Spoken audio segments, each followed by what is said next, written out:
జనవరి 27, 2026 ముఖ్యమైన current affairs ప్రశ్నలను multiple choice questions సమాధానాలు మరియు వివరణలతో తెలుగులో ఇక్కడ అందిస్తున్నాను.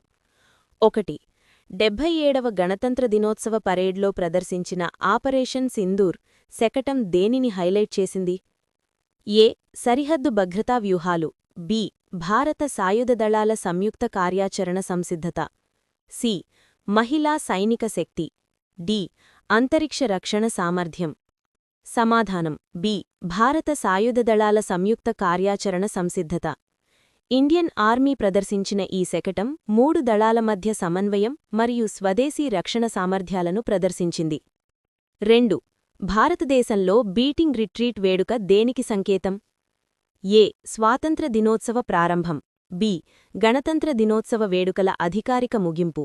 సి. సైనిక దినోత్సవ వేడుకలు. డి. పార్లమెంట్ బడ్జెట్ సమావేశాల ప్రారంభం. సమాధానం బి. గణతంత్ర దినోత్సవ వేడుకల అధికారిక ముగింపు.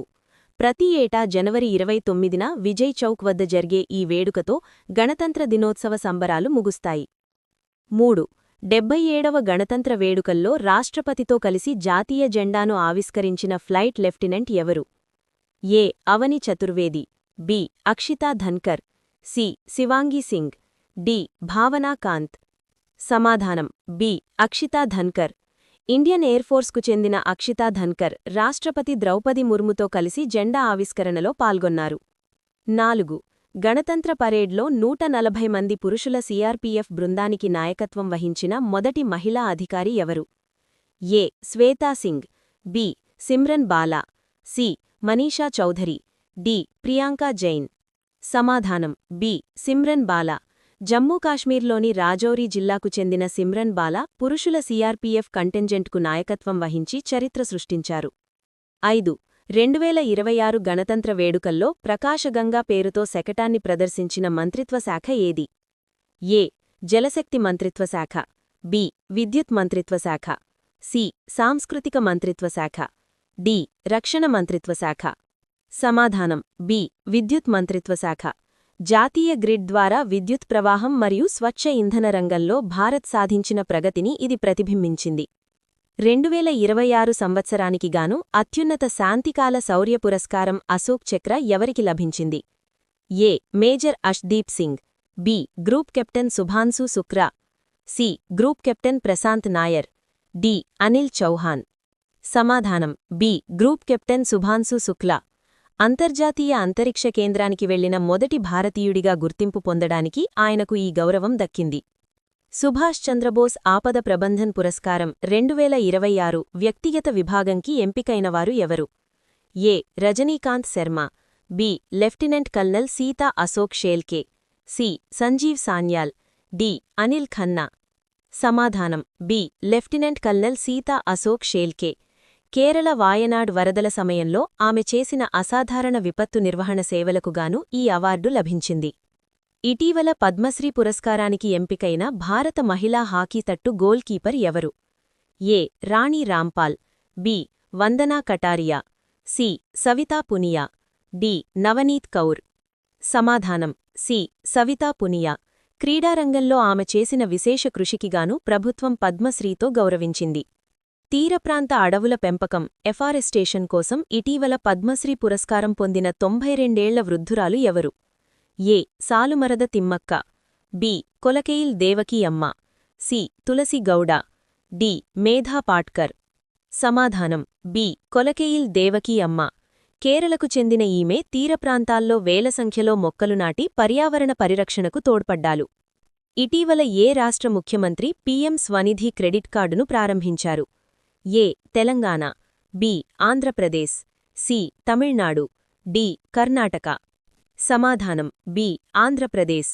ముఖ్యమంత్రి నారా చంద్రబాబు నాయుడు వీధి వ్యాపారుల కోసం ఈ క్రెడిట్ కార్డును మరియు లోన్లను పంపిణీ చేశారు. ఆపరేషన్ మేఘా గురు అనేది ఏ రాష్ట్రంలో నక్సలైట్ల వ్యతిరేక చర్యల కోసం చేపట్టిన operation? A. Chhattisgarh. B. Jharkhand. C. Odisha. D. Bihar. సమాధానం బి. ఝార్ఖండ్. మావోయిస్టుల నెట్వర్క్ను లక్ష్యంగా చేసుకుని సిఆర్పీఎఫ్ మరియు ఝార్ఖండ్ పోలీసులు సంయుక్తంగా ఈ ఆపరేషన్ను నిర్వహించారు. One district one product ODOP పథకం మొదటిసారిగా ఏ రాష్ట్రంలో ప్రారంభమైంది? A. Madhya Pradesh, B. Uttar Pradesh, C. Maharashtra, D. Rajasthan. సమాధానం బి. ఉత్తరప్రదేశ్. 2018లో ఉత్తరప్రదేశ్ ప్రభుత్వం దీనిని ప్రారంభించగా ప్రస్తుతం దేశవ్యాప్తంగా వస్తువుల ప్రమోషన్ కోసం వాడుతున్నారు. పంగోలఖా వన్యప్రాణి సంరక్షణ కేంద్రం, పంగోలఖా వైల్డ్ లైఫ్ శాంక్చురీ ఇటీవల వార్తల్లో నిలిచింది. ఇది ఎక్కడ ఉంది? A. Assam, B. Arunachal Pradesh, C. Sikkim, D. Meghalaya. సమాధానం సి. సిక్కిం. అడవి మంటల కారణంగా ఈ ప్రాంతం వార్తల్లోకి వచ్చింది. ఇది భూటాన్ సరిహద్దులకు ఆనుకొని ఉంటుంది. 8. ఎన్నికల నిర్వహణలో డిజిటల్ పారదర్శకత కోసం ఈసీఐ నెట్ ప్లాట్ఫామ్ను ఎవరు ప్రారంభించారు? ఏ. నీతి ఆయోగ్, బి. భారత ఎన్నికల సంఘం ఈసీఐ, సి. Supreme Court, D. కేంద్ర హోంశాఖ. సమాధానం బి. భారత ఎన్నికల సంఘం ఈసీఐ. ఎన్నికల ప్రక్రియను పూర్తిగా డిజిటల్మయం చేయడానికి దీనిని ప్రవేశపెట్టారు. 15. ఐఎన్ఎఫ్ తాజా అంచనాల ప్రకారం 2025-26 ఆర్థిక సంవత్సరంలో భారత జీడీపీ వృద్ధిరేటు ఎంత ఉండవచ్చు? ఏ. 6.8%, బి. 7%, సి. 7.3%, డి. 7.5%. సమాధానం సి. 7.3%. అంతర్జాతీయ ద్రవ్యనిధి ఐఎంఎఫ్ భారత ఆర్థిక వృద్ధిరేటు అంచనాను 7.3%కి సవరించింది. 16. India European union free trade agreement కింద కార్లపై దిగుమతి సుంకాన్ని ఎంత శాతానికి తగ్గించాలని భారత్ యోచిస్తోంది? ఏ. 30%, బి. 40%, సి. 50%, డి. 25%. సమాధానం బి. 40%. ప్రస్తుతం 110% వరకు ఉన్న సుంకాన్ని ప్రాథమికంగా 40%కి తగ్గించే ప్రతిపాదనపై చర్చలు జరుగుతున్నాయి. 17. రష్యన్ పైప్లైన్ గ్యాస్ దిగుమతులపై యూరోపియన్ యూనియన్ ఎప్పటి నుండి పూర్తి నిషేధం విధించనుంది? A. December 31, 2026, B. September 30, 2027, C. జనవరి 1, 2028, డి. జూన్ 30, 2027. సమాధానం బి. సెప్టెంబర్ 30, 2027. రష్యా ఇంధనంపై ఆధారపడటాన్ని తగ్గించడానికి ఈయూ ఈ నిర్ణయం తీసుకుంది. 18. బోర్డ్ ఆఫ్ పీస్ అనేది ఏ దేశం చేపట్టిన శాంతి చొరవ? A. Russia, B. Israel, C. America USA, D. Ukraine. సమాధానం సి. America USA. గాజా పునర్నిర్మాణం మరియు శాంతి చర్చల కోసం అమెరికా అధ్యక్షులు డొనాల్డ్ ట్రంప్ దీనిని ప్రారంభించారు. 19. ప్రపంచంలోనే అత్యంత పురాతనమైన రాక్ ఆర్ట్ ఇటీవల ఏ దేశంలో కనుగొనబడింది? A. Australia, B. Indonesia, C. Brazil, D. Egypt. సమాధానం బి. ఇండోనేషియా.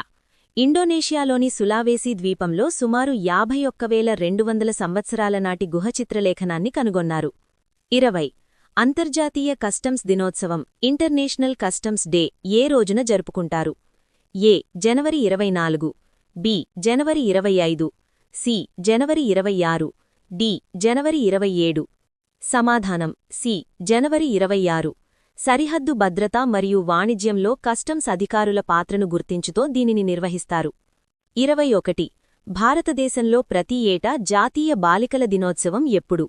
ఏ. జనవరి 23, బి. జనవరి 24, సి. జనవరి 25, డి. జనవరి 26. సమాధానం బి. జనవరి 24. బాలికల హక్కులు మరియు సాధికారతపై అవగాహన పెంచడానికి 2008 నుండి దీనిని జరుపుకుంటున్నారు. 22. అంతర్జాతీయ విద్యా దినోత్సవం ఇంటర్నేషనల్ డే ఆఫ్ ఎడ్యుకేషన్ ఏ రోజున నిర్వహిస్తారు? ఏ. జనవరి 20, బి. జనవరి 22, సి. జనవరి 24, డి. జనవరి 25. సమాధానం సి. జనవరి 24. ఐక్యరాజ్యసమితి ప్రకటించిన ప్రకారం జనవరి 24న ప్రపంచవ్యాప్తంగా విద్యా దినోత్సవం జరుపుకుంటారు. 23. లిబరలైజ్డ్ రెమిటెన్స్ స్కీమ్ ఎల్ఆర్ఎస్ ఏ చట్టపరిధిలోకి వస్తుంది? ఏ. బ్యాంకింగ్ నియంత్రణా చట్టం, B. Foreign exchange management act 1999, C. Money laundering నిరోధక చట్టం, డి. కంపెనీల చట్టం. సమాధానం B. Foreign exchange management act 1999. భారతీయులు విదేశాలకు డబ్బు పంపే ప్రక్రియలు ఈ పథకం నియంత్రిస్తుంది. 24. ప్రసిద్ధ పుల్కారీ ఎంబ్రాయిడరీ కళ ఏ రాష్ట్రానికి చెందినది? ఏ. గుజరాత్, బి. రాజస్థాన్, సి పంజాబ్ మరియు హర్యానా, డి పశ్చిమ బెంగాల్. సమాధానం సి పంజాబ్ మరియు హర్యానా. పుల్కారీ అంటే పూల పని అని అర్థం. ఇది పంజాబ్ హర్యానా సంస్కృతిలో ఒక ముఖ్యమైన భాగం. ఈ సమాచారం మీకు పోటీ పరీక్షల ప్రిపరేషన్లో ఉపయోగపడుతుందని ఆశిస్తున్నాను. All the best. Thank you for watching. Please subscribe, like and share.